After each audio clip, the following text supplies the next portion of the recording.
ประวัติของวัดเกาะนะครับวัดเกาะเนี่ยเป็นวัดที่มีมาตั้งแต่โบราณแล้วไม่ทราบว่าสร้างมาตั้งแต่สมัยใดแต่เป็นวัดที่ติดแม่น้ำเจ้าพระยาแล้วก็มีคลองล้อมรอบมีลักษณะเป็นเกาะนะครับชาวบ้านก็เลยเรียกว่าวัดเกาะซึ่งต่อมาในสมัยที่รัชกาลที่1ท่านสถาปนากรุงรัตนโกสินทร์ขึ้นมา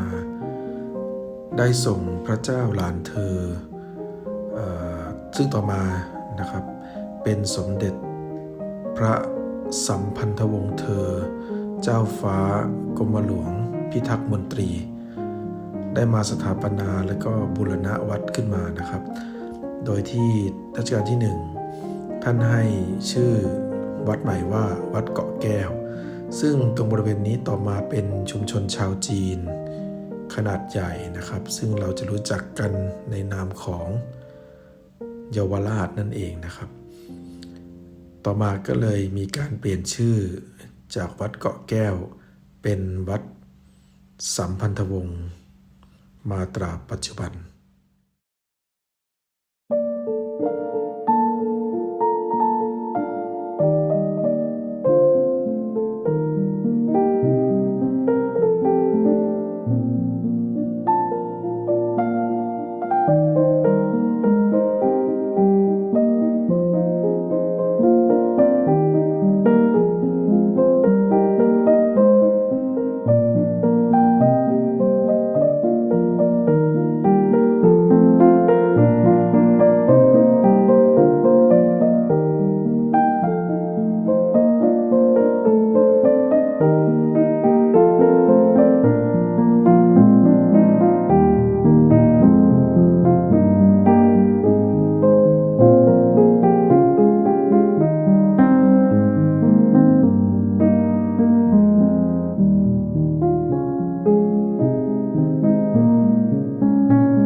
ตรงนี้เป็นพิพิธภัณฑ์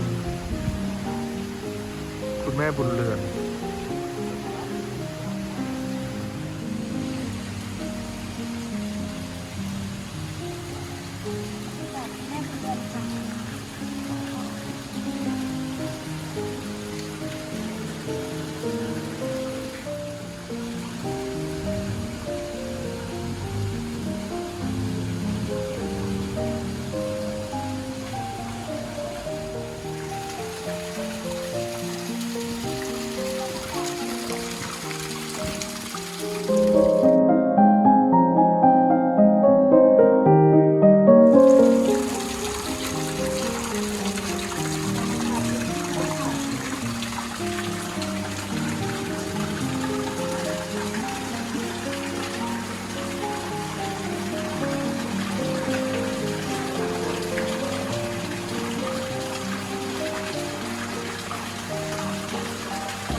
ครับแม่จะได้กลับบ้านทุกชีวิตครับ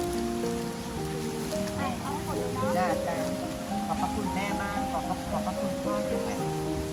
สุขภาพแข็งแรงแล้วก็สอบได้แล้วก็สำเร็จจะใกล้สำเร็จแล้วจะใกล้สำเร็จแล้วจะใกล้สำเร็จเห็นสำเร็จเห็นอยู่แล้วของแม่ส่วนแม่ธุรกิจแม่จะสำเร็จประมาณไม่เกินเดือนแปด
ยิ่งใหญ่ไทยยิ่งใหญ่ไทยสา